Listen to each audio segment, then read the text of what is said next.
His versatility in the passing game has been outstanding. So he's growing as a complete running back. Coach, this is your second season working with Phillip Rivers, but what impresses you about how he continues to compete and play at such a high level? Well, I mean, he's one of the best competitors in that game, and he knows this game very well. He prepares. His preparation is equal to his will to win. So as long as you have that in the quarterback, you're going to be in pretty good shape. I know I'm a couple weeks late on this, but that's normal for me. As captains, how were they decided? Was that a vote, or how did that go? It was a vote by the team. And so the guys voted, really the same captains from last year made it this year. Except Pouncey was right there as the first alternate. Casey Hayward was the second alternate. With Mebane, what is it about him that's, I know he's been a round veteran. I mean, Yeah. Is that what his teammates, why he's a guy who gets elevated into that position? I think Mebane is so consistent. He comes to work every single day. He's a professional. He does his job. And the guys, they respect that. And he's a veteran player. He's been doing it for a long time. So it's good for our young guys to have a captain like Mebane. Last game was one of the best games he's had statistically in a long time. What did you think about the way he played? I thought he played well. He's stepping up, and he's a big reason why we've been better against the run. Now, we didn't defend it as well last week. The Rams had something to say about that. But overall this year, Mebane has been outstanding. Anthony, with Joey saying he's going to be out now until the bye week, potentially till November, has that changed what you guys are trying to do long term at his position? Have you guys looked at that any different? No, we really haven't. We have guys on the roster right now that we're using there. You're going to see Damian Square play that position a little bit more this week. And, we're going to have to just make some adjustments. But at this time of year, it's hard to go out and find help at that spot because if you're that good, no one's letting you go. In terms of Landry and Chin, are you hoping to see more from those guys? In terms You like to see more from everybody, to be honest with you. If we get guys winning their one-on-ones, that's going to solve a lot of issues as far as the pass rush. But, Gus is going to do a good job of also just complementing that with different schemes. Coach, I just want to ask about Justin Jackson. And I know his injury didn't allow you to get a full look at him during training camp. What are you seeing him in now? I understand you're going to give him some special teams. Well, he has fresh legs for one. He looks good in practice. And, we did miss out on seeing him in training camp and preseason games, but he can run. He's been a very productive runner his whole life. And I just wanted to look at him. Newsom did nothing wrong. I just wanted to take a look at Jackson. And we're going to throw him in on some special teams and see how he plays on teams, but also use him in the backfield. All right, thanks, Coach. Okay.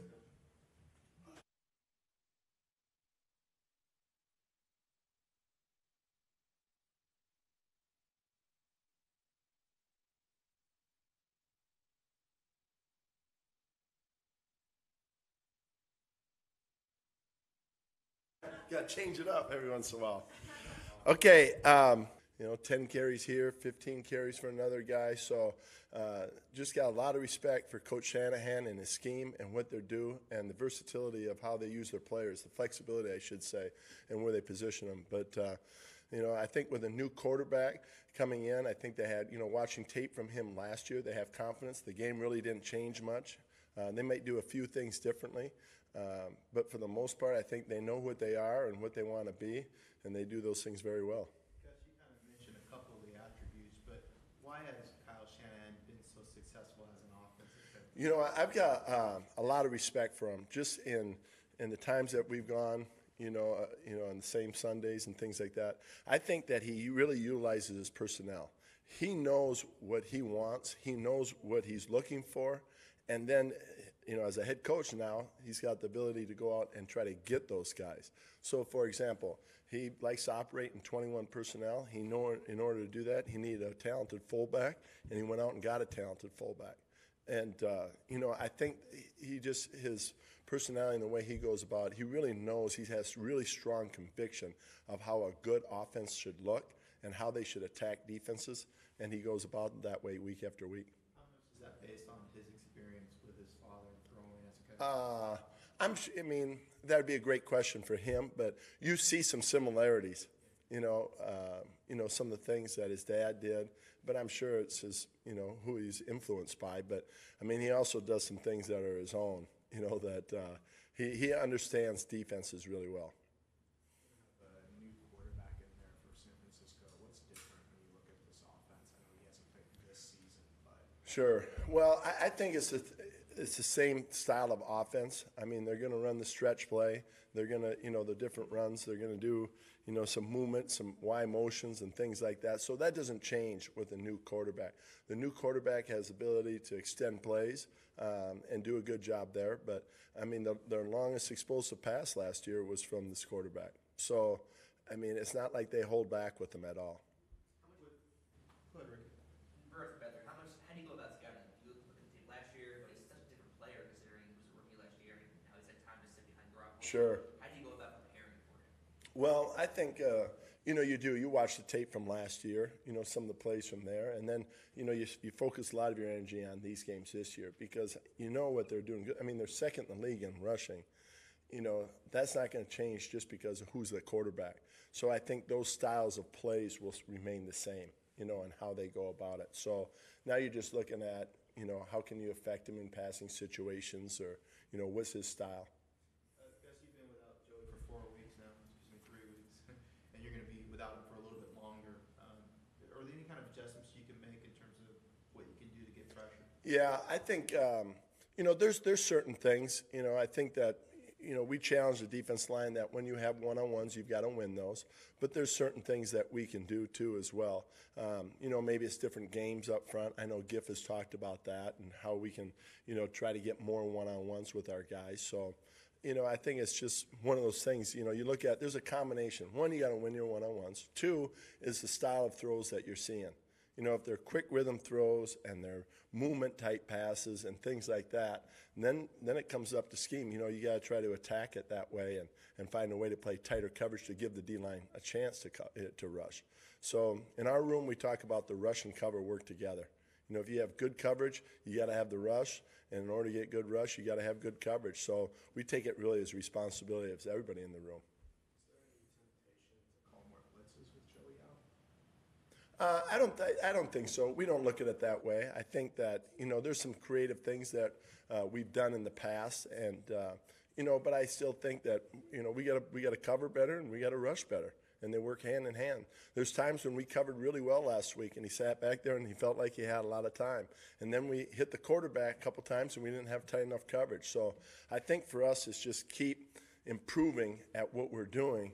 And, trust that it'll come together as we get tighter in both areas.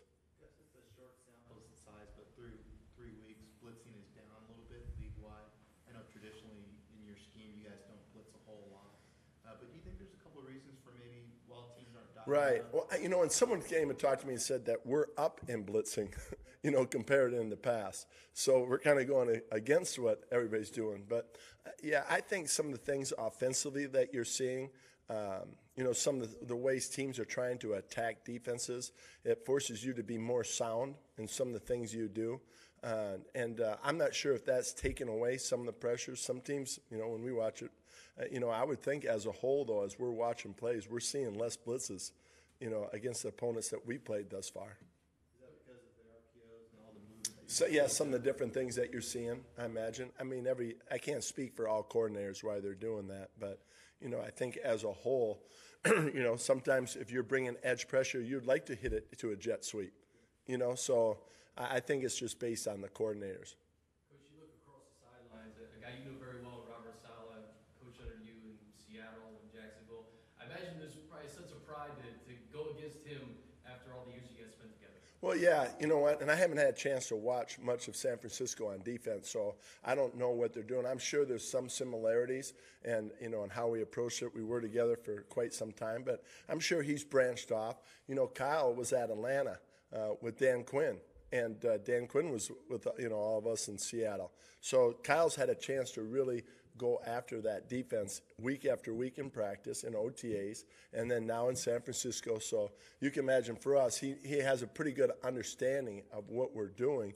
So I think it's important that execution is going to have to be really good.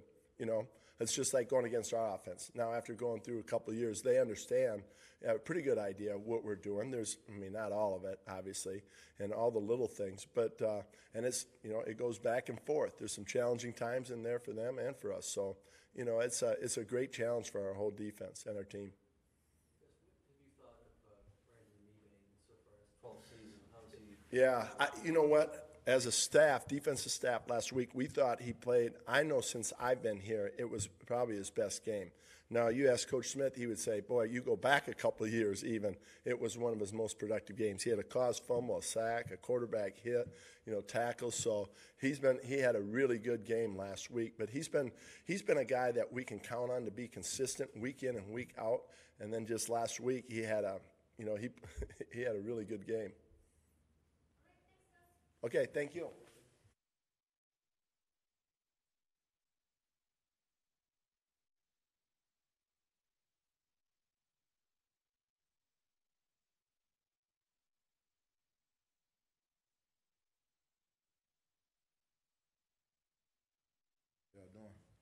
Coach is trying to my assignment for the week, and really just hone in what they like to do. Derwin, what have you seen from the quarterback? He makes a lot of good throws. Surprisingly, he makes some good throws. I've seen they're just as comfortable with him, and he does a great job scrambling around. I mean, he's a little bit more athletic than Jimmy, but he's a good quarterback. Does it help that you faced a similar offense last week, the Rams, in terms of what they're doing? Yeah, it kind of helped because we know we kind of see the same plays, some of the same plays, but just being able to see it another week, it makes you fix your mistakes that you made last week to get them correct this week. And then how are you dealing with the way that they're using you? Sometimes you're up, sometimes you're back. Are you getting more comfortable as a deep safety in the NFL? Yeah, as a deep safety, just trying to learn my job, whatever assignment they need me to do, and just going home and just staying extra, making sure I'm on top of everything. Because like you said, they move me around a lot, so I can stay on top of everything. When you're back at deep safety, what are the keys for you? What are you focusing on? It just depends on the play, but it really depends on play. But obviously you don't want to give it explosive. Yeah, I mean, I'm the deepest. I mean, nothing behind me, of course. I mean,